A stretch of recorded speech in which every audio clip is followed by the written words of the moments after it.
Hello, everyone. It's Stephanie Stevens. How are you guys doing out there in TV land? Today on the Stephanie Stevens Show, I have the incredible Miss SHARI Page is in the house tonight. We are going to talk about mental illness and surviving beyond all of the trauma and all of the drama that she has lived through within the last few years. She wants to share her story with the world about how to survive through the roughest times and the worst times. So today on my show, I have the incredible Miss SHARI Page. Hi, girl. Hey. How are you? I'm good. Thank you so much for coming on my show. No problem. Okay. Now, today, we wanted to talk to you about what you were going through. Where are you from? I'm from Oshawa. Mm-hmm. Born and raised? Well, partly. I came to Toronto and Cabbagetown in 1970. So, go ahead. Well, I've always gravitated back here, Cabbagetown.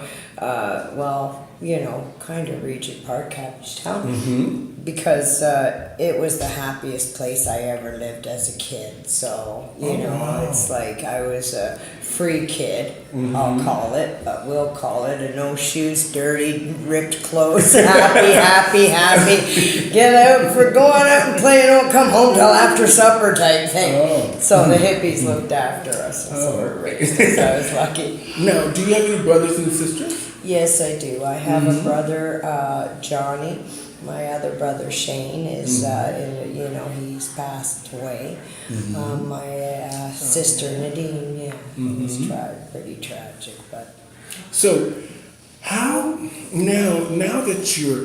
are you now? You don't have to tell us the exact age because you're not I'm supposed to ask proud the because world. I'm still here. I didn't think I'd be here past 30, and I'm 57. Wonderful. I mean, it's a blessing today with people going through what they're going through. It's a miracle that a lot of us have survived through some really rough things between the 80s and until now, 2019. We've gone through a lot of things: AIDS, SARS, homelessness, disabilities of all kinds. The mere fact of just something bad seems to have happened in the world. What do you actually think has triggered these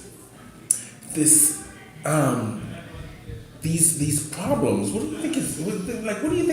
I think it's runaway brain and instant gratification. We had a lot of fun in the 70s. Times were simpler. Like in our rock and roll bars, we never saw a cop. The thing is that drugs were way harder to get. It's 80s, 90s. But, to tell you the truth, I went to the men's gay bars to get my drugs. I know. They're loaded with drugs in the gay bars, for sure. I mean, it's part of the culture in the gay bars. And it was a simpler time. We had phones. People went out to play. We did things, and we could get rid of our energy. But in the 80s and the 90s, it was like the phones, things my personal opinion is like runaway brain. We just kind of went too fast. And the illnesses, and my brother included, he passed away. He had HIV and hepatitis C, and it was like those diseases are out there. Rough. I mean, thank God we've advanced so far now to where people are living longer. It's a great thing that good things have progressed into people living longer and having a better outlook on life now. It's sad that a lot of the entertainers I work with are gone too. Yes. And I miss them. But at the same token, in life we all are dealing with something in our lives at this moment. A lot of us don't show it and don't say it, but behind closed doors we cry, and and people sometimes don't seek the help they need, even when it's given to them. But today, the reason I had you on my show is because I really want people to understand your story. I want people to understand that mental illness affects us all in some form or another, and or our friends, our family, and so I just would like to know, like, what was your childhood like? Like, was it fun, happy? Well, I think there was a lot. We were kids that, well, I'm the oldest. So my mother was like 16 when she, 4 kids by the time she was like 20. She tried her best, you know, and like, I mean, she had spirit, okay? She would take us into stores and put coats on us, you know, to keep us warm. And then we met my stepfather, and, you know, he was pretty violent. He had, my mother was an alcoholic, he was a rageaholic. So as a child, me and my brother, we both ended up with post-traumatic stress from beatings. You know, like real beatings, you know, beatings. Well, In the 70s, they said it was okay that people got hit, but some of us really got it, and I mean, it wasn't normal. And I actually sued my parents and the Board of Education and the Children's Aid and 3 idiots in Oshawa or Mississauga. Because they all my life I'm one of those people that has to have resolve. And you know, the thing is that in my life, I have to say you know, I've been through hell, like pure hell. I mean, we all have the story. A story mine involves sexual abuse, child pornography, physical, like excruciating pain. I mean, my brother and I would laugh because, you know, some kids would say, you know, verbal abuse hurts more. Well, you know, that's nuts, okay? That really is sometimes. But as you get older, it's the truth. It's true, because verbal means that you carry it with you. You carry it in your mind with you every day. It's something that we as human beings should understand, that sometimes what we say really has an impact on people's lives throughout their lives. Because as long as you can have a memory, you can always remember when somebody abused you or hurt you or just upset you and did bad things to you. You can always remember these things. So that's why it's strange that we carry this with us for life. And it can be very damaging with us just carrying that with us. But it's very hard to forget when people have done you wrong or hurt you, and you really thought that you were a good person, or you came from a good background, or you try to be a good person. Or you loved them anyways. Yeah, there you go. Now, when did you know what was the first thing that triggered any issues that you had? What was the first thing, whether it was the mental, the sexual, the family? What was it? When did you know that you had a problem? When my stepfather came into my life and the physical beatings. Like, it was pretty carefree before that. Poor, okay, dirt poor, but my mother sort of made it a game and made it fun somehow. Like, we would literally go out and play Peter Pan and get sheets and, you know, food. But as I got older, I want to say, with this time we have, you know, I had success in my life after all of this. I felt, I went to a therapist. I spent a lot of money, you know, and unfortunately that was then. I could do it now for free. There's so much out there. But, you know, I did, and I faced all that. Did it I have help to you? say, yes, it did. When I have an intrusive memory or a flashback, and, you know, you just go back there. I try to have the memory, but then I find a good memory as well. okay, to sort of make it even. You know, the thing is, I don't want to be a survivor, Larry. I want to be a thriver.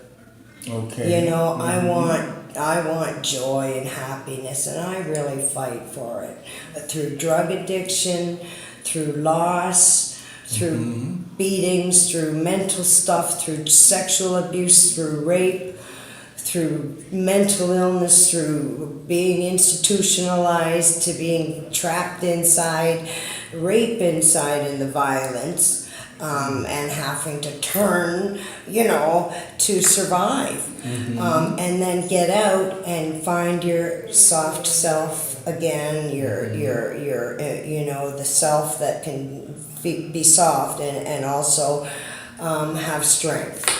Okay. You know, So, and it's not, well, I have to say honestly, I'm not a religious person, but you know, I do pray. I ask for the willingness to be willing, sometimes to even be willing. And I quit smoking, I got off drugs, I got off methadone, I'm not bitter and I'm not angry. To me, that's success. When That the is memories success. come up, That though, is I let success. them out, and that part of me will, but then it's out. you know, Sherry, it's funny. I like what you just said, because you know what that, to be honest, what that just told me is that you took control of your life. You took control of your destiny and the issues. You just took control of those things. And that is something a lot of people don't do. But you know what? Looking at you, I can see that it's real. That you've overcome a lot of the hurdles, because I can see it in your face.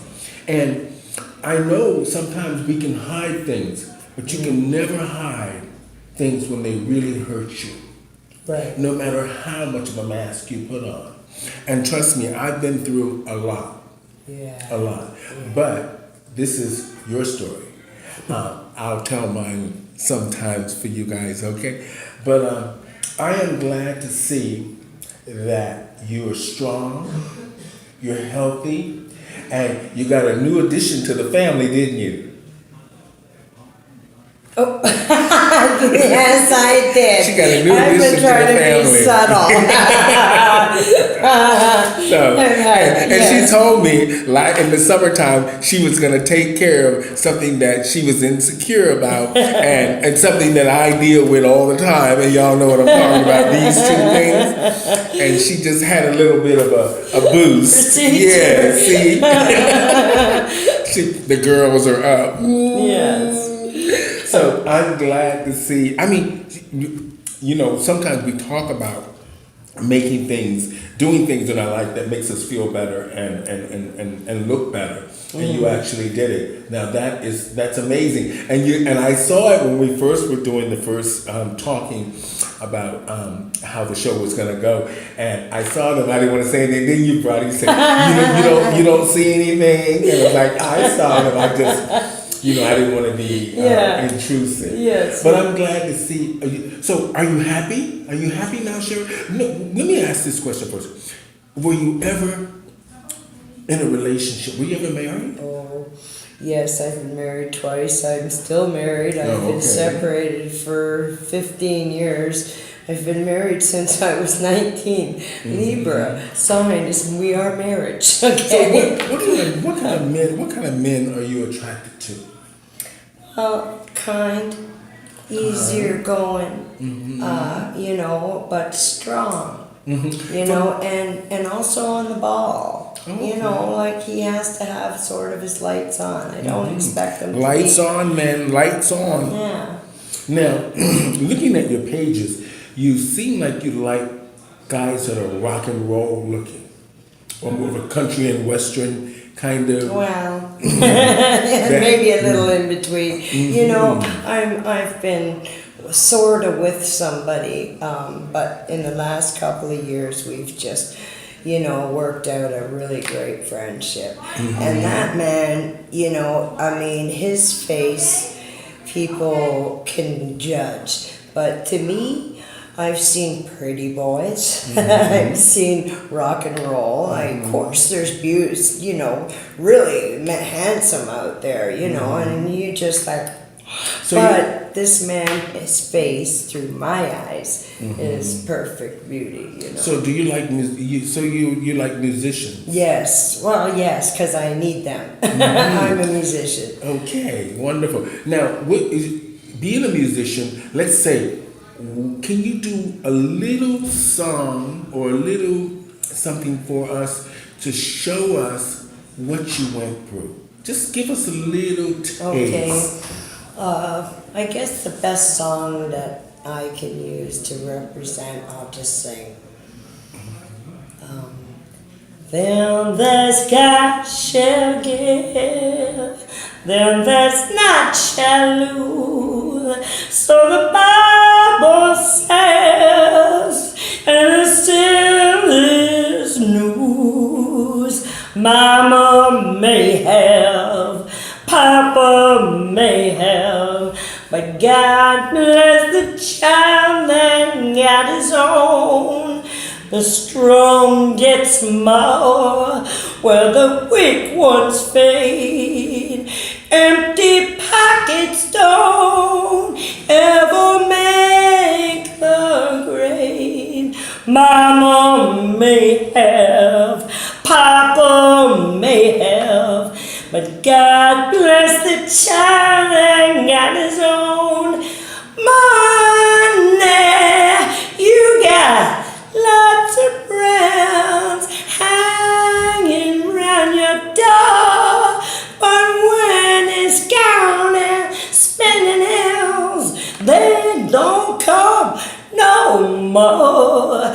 Rich relations give crust of bread and size. You can't help yourself, but don't take too much.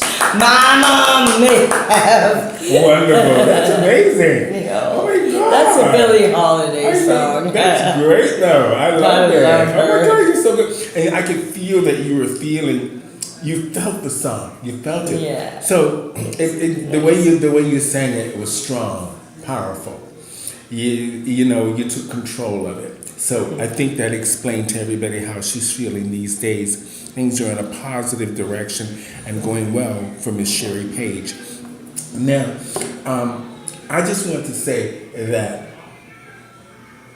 for people out there dealing with mental illness, Yes, where that's would you suggest they go? What would be the first thing you think they should do once they recognize they have a problem?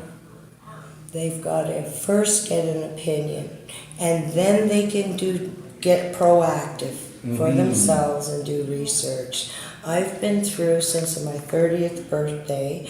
It's been about 5 years, but I'm telling you, Stephanie, I have been through years in hospitals because I never wanted to take some of their medications, their antipsychotics, because in truth, for mental illness people, it's like a lobotomy and a pill. Like, I didn't want to play guitar, sing, draw, write, nothing, except watch TV. And I didn't even feel too bad about it. So, but something was missing. So I took control. I read, I found out what I needed, and through all these years I've learned my medications. I'm bipolar, schizoaffective, but I found out through CAMH. Okay, A great that place. they did finally I had seizures every time I lost it, and I'd say for 20 years I think they're like connected, but nobody would do anything until CAMH. And then I found out that I had temporal lobe epilepsy. And then I did research on it. And then I thought, oh, geez. And then I thought, ignore it, just be, take the medication for it and be. And that's what I do. And a lot of my medications, I don't even notice I'm on them. I don't have the lag and the side effects. But I do have to say that I have lost more friends to suicide and violent death through mental illness than through drug addiction or anything else. And it is a sad thing because we go into the hospitals, we make friends, when we get out we separate. Okay, to me it was a part 2 in my life. Firstly though, when they told me I was manic depressive, I thought, nah, it's too good to be true that I had a memory. It's my childhood, it's like they're all wrong, But anyways. But we always think the doctors are wrong. We always think the doctors are wrong. It's like, no, that's not it. And they're like, yeah, that's it. And you're like, no, it's not it. I feel this way. And fight. Like I fought them for a long time. And that was what got me. I mean, I've been taken in by, the police, not because of violence, but just because I couldn't look after myself properly. And they give you a choice. They say, do you want to walk in or do you want to go in cuffs? If we go in cuffs, we get right in. If we walk in, then God knows how long we're going to sit there, and you won't be able to have a cigarette because we don't smoke, but you'll have your cigarette the fastest if we put you in cuffs. And I thought, okay, that sounds pretty good, and make the best of it. Well, today I have been really watching the mental illness thing, and being in the gay community, we have a lot of it. I mean, my community doesn't really address the issue because it's masked by so many different other things. Right. The celebrity, the shows, the dance, the party, they call it. They call it the party. And just because you're acting strange, they don't realize that it's just not just mental illness. It's drugs. It's a whole lot of other different things. And mainly within many communities, we tend to hide these things or cover these things up. But now I noticed in the last few years, people are bringing more attention to mental illness and what people are actually going through. And it's great that Shari is sharing her story with us. And like I said, thank you guys so much for joining me here on my YouTube channel. Now, we have Shari Page here today talking about mental illness and what she has gone through. We didn't want to get into the heavy part of it because the video would be like 15 hours long. But we wanted you guys to understand that she is a survivor. She is a survivor of mental illness and what she's going through right now. And she's going through it in a positive, and she has a clear focus of what is happening with her. And sometimes we have to get a grip on our lives and understand, seek help, and understand what you're going through, and understand that we all need somebody to help us. And you have to ask for help if you have a problem. Don't just sit at home or hide and act shy. You have a problem, you ask for help. If you're homeless, you ask for help. If you're anything, you're a drug addict, you're addicted to anything, ask for help, people. And there's so much of it. There is so much. We are so lucky. Even in Canada, we are really lucky. We have so many resources to help us with everything. So you guys, there's no excuse for you not to get the help that you need. And Shari Page is an example of that. She is getting a lot of the help that she needs from a lot of great places like Sound Times, like Council Fire, like 40O, these are resources. These are resources. CAMH, 40O, the Gershwin Center, 20 Dundas Street, East, and the Gerstein Center, as you say. There's never any rejection in any of these places. You can go there anytime that they are open and take part of their services. I have to mention the organization that pretty much saved my life, and that's Breakaway. It's actually a methadone clinic, and when I was younger, I needed to go on it. I'm actually off it now, but I still am connected with them. Right, with the therapist I have there, I've been connected with her for years, and getting off it was my goal. The thing I got to tell you is that when I was young, I was sort of forced to go to AA.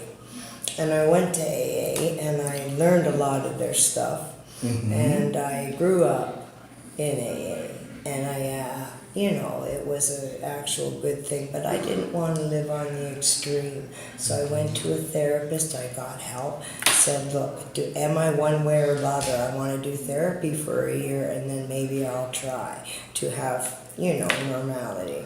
I tried it. I tried, one thing, another, and break away. Yeah, it's hard. I found another stepping stone, because there's many paths to the garden. If AA doesn't work, there's something else. Keep on looking. Never give up. Just never. Great advice. Never give up. That's something that I've learned the hard way. Never give up. Like I said, is if you guys need help, or if you need an outreach place to find, check out CAMH, Soundtimes, the Gershwin Center, and of course the place that saved your life, Breakaway. I'm Stephanie Stevens, and I want to just say thank you to SHARI Page for being on my show today. Hopefully we enlighten you a little bit about what a lot of people in Toronto and around the world are going through. And my job as a host, or just as a person that's concerned about our communities, is to share people's stories that can help us all. And so I just want to say, I met SHARI last summer on the patio, and we hit it off, and we've been singing and playing the guitar and laughing, and I can't really sing. I sing off key all the time. So I just want to say thank you guys so much for tuning in to the Stephanie Stevens Show. Thank you, SHARI. Thank you, Larry. You're a good man. Give me a hug.